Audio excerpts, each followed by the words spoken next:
Hello, good morning, good evening, good afternoon, beautiful people. My name is Honest Am. I am the creator and writer of the Honestly Sis newsletter, a bi-weekly newsletter geared towards millennials who are truly trying to get their shit together. And I am here to give you guys a P-Vally review for season 2, episode 1. And I am going to go ahead and get right into it. I wish this was the official podcast, but because it's not, I'll just have to do what I have to do. Also, y'all, I have to get my little theme together. This is a review for our TV show nerds, for our writers, our creators, because we really are going to get into the themes of the episode, some key takeaways, and then I have a segment on here called Dear Katori Hall. I also have a segment called If This Was an Official Podcast. So if this was an official podcast and if I was hired by Stars or Katori Hall to do a P-Valley review, I would have Allie Battle, who is the set director of this episode. I would have her on, as well as Nico. Nico is, of course, who of course plays, why am I blanking on names? Who of course plays Uncle Clifford. So I would have those two on this episode. And the reason why I would have those two on the episode is because I would want to ask Allie all about her inspiration behind the Pussyland. I would like to know about like what kind of went into the redesign of the Paradise Room. Also, we get to see this season, because of the coronavirus, we get to really get into the character home lives. And so we already seen Clifford home, we've seen Mercedes, but now we get to see Keyshawn house. We get to see how Little Murder living. And so I would really like to talk to Allie about, what went into those decisions, like how they went about creating those different sets. The next person I want to talk to is, of course, Uncle Clifford himself, because the reason why I want to talk to him, not only because he was like, the standing out star of last season, but because Uncle Clifford, or Nico, has been with Katori since the play days. And so I would be just really excited to ask him questions about, of course I know it's like a big difference between the play and actually having this on set, but I will want to ask him, like, did he envision this when he saw, the play? How does it feel going into season 2? I would just ask him those questions. Also, I want to ask him a little bit about the evolution of his character, Uncle Clifford, from the play to the television screen, and if there was any things in that transition that kind of surprised him. So those are just some questions that I would ask my guests, and conversations we would have, and you would be in love with it. But since they are not here, we will go ahead and go into the plots and the themes of this episode. So this episode is all about us just coming back 5 months later from murder night. We are in the thick of coronavirus, and we're pretty much seeing how the girls have been surviving. So we see that they put together this car wash, the Pussyland. We see Keyshawn is getting her, she getting her life and getting her likes up, being a pole influencer. And then we see that Mercedes is kind of like struggling with a shoulder injury from the whole scuffle of murder night. We see that Little Murder is like, he got a video out, and he's still riding the wave of murder night, but we also see that he's kind of getting anxious, wanting to like get some new music out there. So we get to really see how our characters are thriving and surviving after the coronavirus. And long story short, everybody is struggling. I think the only person that have a goddamn job, the only person that has a job is Diamond, Keyshawn, and Haley working my nerves. Okay. So the key themes of this episode, I realized that there were 3 themes of this episode. The first theme was the reality versus the fantasy. And that was really illustrated from when we did the Pussyland. The reality of the guy, he leaves, he's at home, kids is running around and everything, and just driving him crazy, and then he gets to go into this fantasy of being on his car wash and having these women throwing themselves at him, and he's the center of attention. That was the very first peak of that. But then as we go into the scene and we get into the episode, we also see that after Mercedes gets off the pole, and every time Mercedes get on this goddamn screen, y'all, I'm like, I'm gay. I Like, girls, like, oh, it's just something. I know I should not be talking about her body, but it's the nipple. I just do something to me. Do something to me. Every time I see her, I be like, I am for sure bisexual. I am a bisexual woman. So, anyways, thank God for that ass. Anyways. So anyways, but we get to see that, like, after she goes and do this fantasy and, you know, I mean, she just set that bitch off. Like, that's the way you start a motherfucking season, okay? Like, that has to be one of the best season openers ever, okay? Katori was like, y'all been waiting and we are here. Bam, let's start. Okay.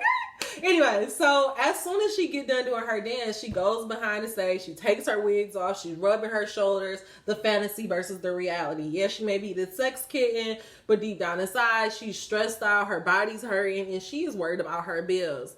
Then I think another time that we saw the fantasy versus the reality is with Miss Mississippi. She's in this beautiful room. She got the mood lighting, you know, she's spinning on this pole, but then as soon as she come out, she got Derek here, her wig is off, and it's like the reality of her situation.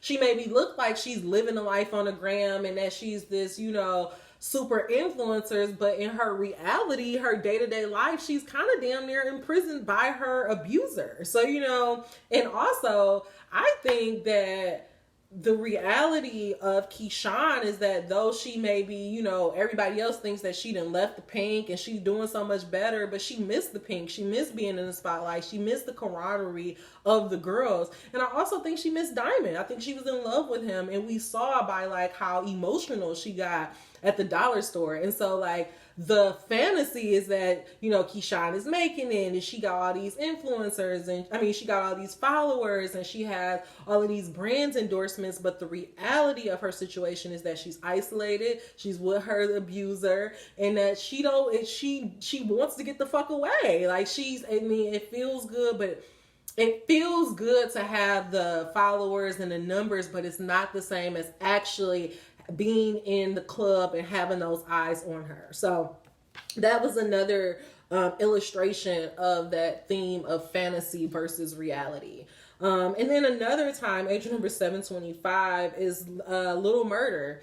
The fantasy versus the reality. You know, the fantasy is that he's popping, you know, he's an up and coming rapper, and like people may think that he has money, but the reality is he's getting donation boxes. He's, you know, in a house that's not really furnished, that, you know, he living like a nigga, you know, like he's trying to make something of himself. So that's another illustration of that. The second theme of this episode is the blood always seeps through.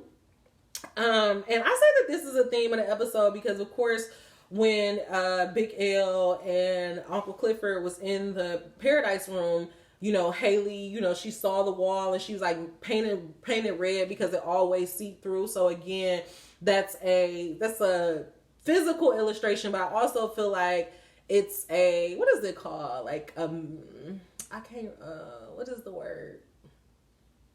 Let me think. I can't think of the word. Anyways, it's like she's saying this physically, but metaphorically, I feel like whatever happened in the Paradise Room is going to seep through this season. Also, I'm getting a little ahead of myself on some predictions, but when she went to go see Andre and then this big storm broke out, I really feel like that is some foreshadowing that there's a storm coming from all of that shit that went down in the Paradise Room. I feel like a theme of the season is going to be what's done in the dark will come to light. Like, you can't just run away from shit. Like, it will come up. So that's something to just keep our eye out on. Another thing, the casino. We seen that, you know, matter of fact, before we even get to the casino, Tydale passing away. Andre, he left, he went back to Atlanta, you know, he's with his wife, he ended up losing his job. And I'm pretty sure he had no intentions on going back to Chucalissa, but because his family, you know, his goddad died, it brought him back, the blood seeking through. Like, he ended up coming back to Chucalissa, and then he found himself back in the same environment, because what we realized is that at the funeral, because we have, I forgot the white dude, he's the interim mayor. He's talking about honoring Tydale, and that also, and a part of honoring that will bring in those waterfront properties and then the potential of the casino. So things seeping back through. We thought that the casino was off. Uncle Clifford got all those signatures, but now we realizing that issue is just going to come back up again. The last thing, oh yeah, I said Chuckalisa, him coming back, the Paradise Room, and the casino. The last thing that we have is literally the coronavirus, of course. Like, I feel like we can't get away from that. We've seen how, I love what's the face, her name on here? Uncle Clifford, his grandma. Oh my gosh, she's acting her ass off. It's not coming to me. Anyway, she's like genius, but she said the coronavirus ain't nothing but white people trying to keep niggas in the house. So like, that is clearly a theme of the episode, and we literally started the episode with Andre White coming in, and honestly, I guess, because y'all, when I tell y'all I be like in my world trying to protect my energy, I didn't realize like how it was really fucking up like the nursing and the staff, and that was like a question that came through in my notes. I'm like, how the fuck are they getting beyond this? Like, what's their self-care practices like? Because it feels like they were like on a battlefield and like literally taking home physical stars because of the COVID. And so of course that was a big thing, because of COVID, because of what she's dealing with. She didn't really want Andre to go back to the funeral, but because he's been a nigga, he ended up going back anyway. Of course, I feel like the coronavirus is also, I feel like the coronavirus is kind of forcing Little Murder to be like, we need to move. We need to like make some stuff happen. We need to go on this tour. And I want us to look, keep in the bookmark and keep in the back of our mind, like when that dude knocked on the door and, he was like, oh, when you gonna have some new shit coming out? And then there was this dude in the back seat. Now, I feel like that was like a local hood legend. Like when hood niggas, hood legends. And I felt like it was that, and either one, is scared Little Murder, or two, it motivated him to be like, damn, if he's checking for me and he listening for me, then I really need to like make this happen.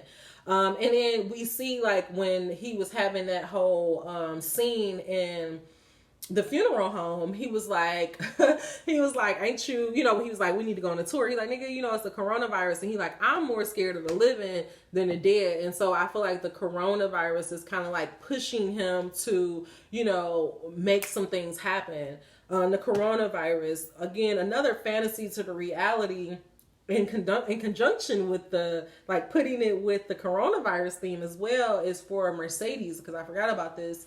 Her fantasy is that, now the coronavirus, these restrictions are up, coronavirus is over. Now I can open up my gym, get the girls in here. And then the reality is that, people don't have extra money. These girls can't pay for it. And a lot of these parents are not, ready to just allow their kids to go do that again. So again, the fantasy for the reality, how Corona is affecting her ultimate end game, and like, how is that going to affect Mercedes? How is Mercedes going to move forward?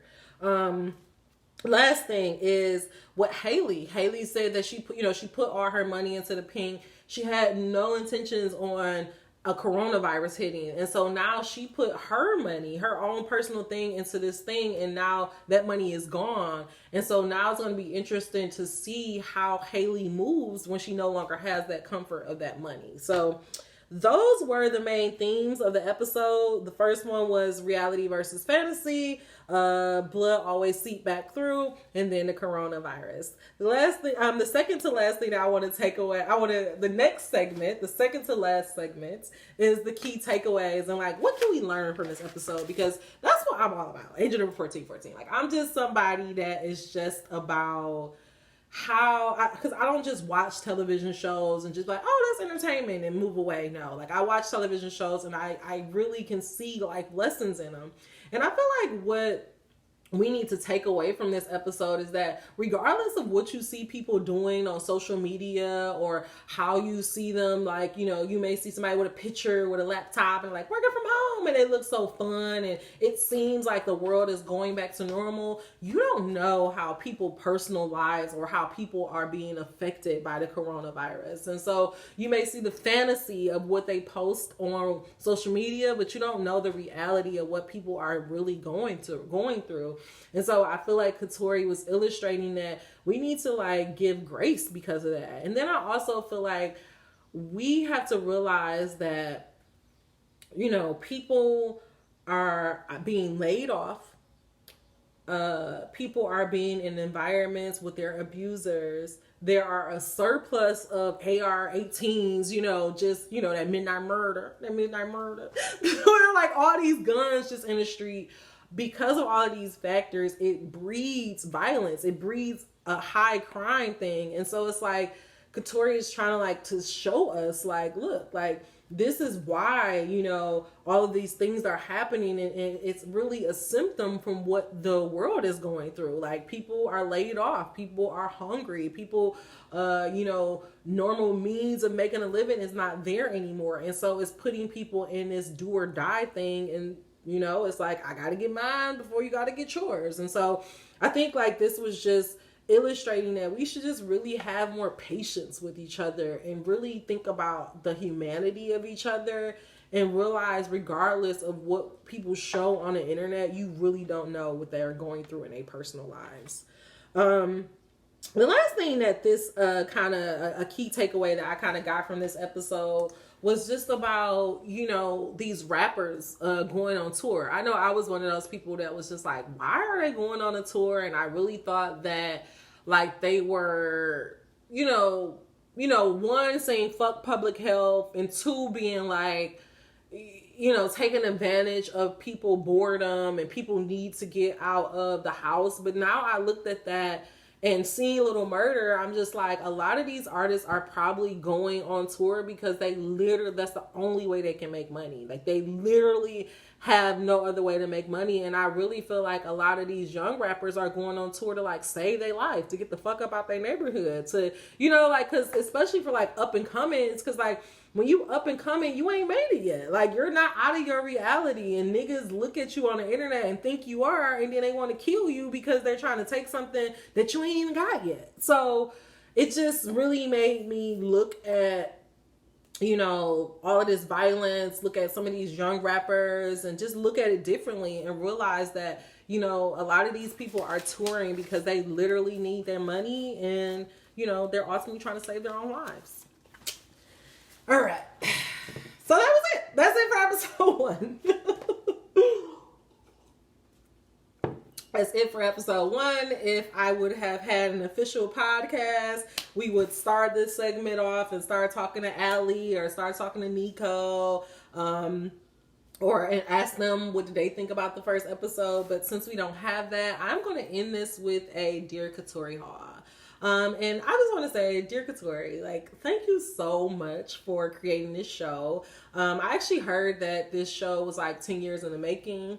And it actually feels like it. Like when I first saw this episode, I mean, when I first saw episode 1, season 1, it was just something about this show that just like really kind of like crept up in my heart a little bit. Like I'm going to be honest, this is the first show that I rewatched, like, you know, over and over. And I guess because it feels like these characters are lived in. It feels like I know these people and then yet I don't know these people. And so it feels like I get to be a fly on the wall for, you know, to peek into this life that I don't know about, but I've heard about so much. It's allowing me to realize that, you know, exotic entertainers they're smart, they're business women. And and they also have their own, you know, shortcomings, their own family trauma that they've been through as well. But they're just trying to make something better for themselves. And so the reason why I am taking it upon myself to do this review of your show, because I just feel like this show needs to be celebrated. I feel like the stories and the themes and what you're saying needs to be highlighted, because even for like some people that have reviewed it or did interviews with your cast, like I hear them saying shit like, you know, it's not just a stripper show. And it's like, well, why do we even have to say that? Like, why is that even at this point? Like, why is that even a part of the conversation? We should just be celebrating these storylines, these themes, you know, celebrating human life. And that's why I feel like you're really doing. And I'm excited to see it. Like, I'm excited to see what you have coming for us, like what this season has in store. And I just want to be a part of it and like just show my appreciation and to show that I see the craft that is going into this. I see the character development and the pacing. I will say now, this episode wasn't a 10. I'm gonna have to get this episode an 8 because there was a couple of points in here that was just like dramatic for no fucking reason. And I will be, you know, like the Haley and the shot you down scene. Like, I did not like that. I did not like Andre flicking his cigarette. Like, those Brits, they got to work on it. Like, I want them to come just a little bit harder. Because I mean, it's like, for me, I don't understand. Like, Haley was under so much pressure under season 1, right? And maybe this is the money thing. So that's why I did say, like, maybe it's the money that's making her act differently. But it's like Haley was under so much pressure under season 1, but yet she still was able to, like, maintain this coolness about her. But, like, it seems like this season, like, she's just a little bit panicky. She's snapping on everybody. She has this weird boss lady energy that it's like, where the fuck I don't know. It's just, Haley's very weird to me. And I'm not really understanding her character arc. And I feel like, yeah, I get the panic about her money, but I feel like she should have just a little bit more relief because she's not hiding anymore. But so that was getting the point. And then of course I said about like Andre, him flicking that cigarette. It was just like a very odd scene. I'm just like, what is happening here? But I absolutely love the opener. I felt like that was the best season opener I ever seen. Oh, and another point for the whole oh boy in a casket, because I was like, what the fuck? Like, that was weird. So that's why it's 8 out of 10. But overall, this was like an amazing episode. The pacing was great. I feel like you set up a lot of stuff for the season to come. I'm really excited to learn more about Mercedes' background, because I did catch that foreshadowing of like, I actually do understand what she was going through. I'm interested to see how Keyshawn is going to navigate her way out of the situation with her baby daddy, because you know she gave that whole Rapunzel story. Also, beautiful touch. And then I'm also interested to see like how Mercedes' mama got money when everybody else is struggling. So keeping my eye on that bitch because I don't trust her. But overall, like, I am so excited about this show. I'm trying to see, did I say anything else? Yeah, I want to thank you for creating this show. Thank you for staying steadfast as a writer. It just gives me that extra boost and encouragement to know that, you know, as when you put your time, effort, when you really try to be authentic and true to those characters, it'll show in the work. And so I just thank you for that. And I'm really excited to see where you go from here. Welcome back for season 2, and I will be back next week to just keep doing this review. Oh, one thing I would like to ask you, and maybe you could just throw this out here because again, I'm all about writers. I'm so curious to who make up your writers room. I think I was looking at the credits, like you have maybe 2. So is it 2 or 3 of you guys? Is that maybe why this show feels so like comfortable and lived in? And then I would love to know the background of your writers and who actually make that up. Do you have any strippers? Ex-strippers or ex-entertainers? And that would just be all. So if you like this review, please give me a thumbs up. I did say a couple of angel numbers out here, and angel numbers are just literally like I was looking at my timer and I caught certain numbers, and so if you look down below, it'll show you the message, and that's just letting you know that our God, guardian ancestors and angels are here letting us know that they touch and agree with our message. So if you feel called, go ahead and check that out below. If you feel called to learn more about me, I Honestly Sis, or just explore the channel, all of that information is down below. Thank you for watching this video, and I will be back next week. Until we meet again, dream those dreams. Never let the internet rush you, and never, ever, ever let someone tell you what you cannot do. Mwah. Talk to you. Well, see you next week. Bye. Talk to you soon.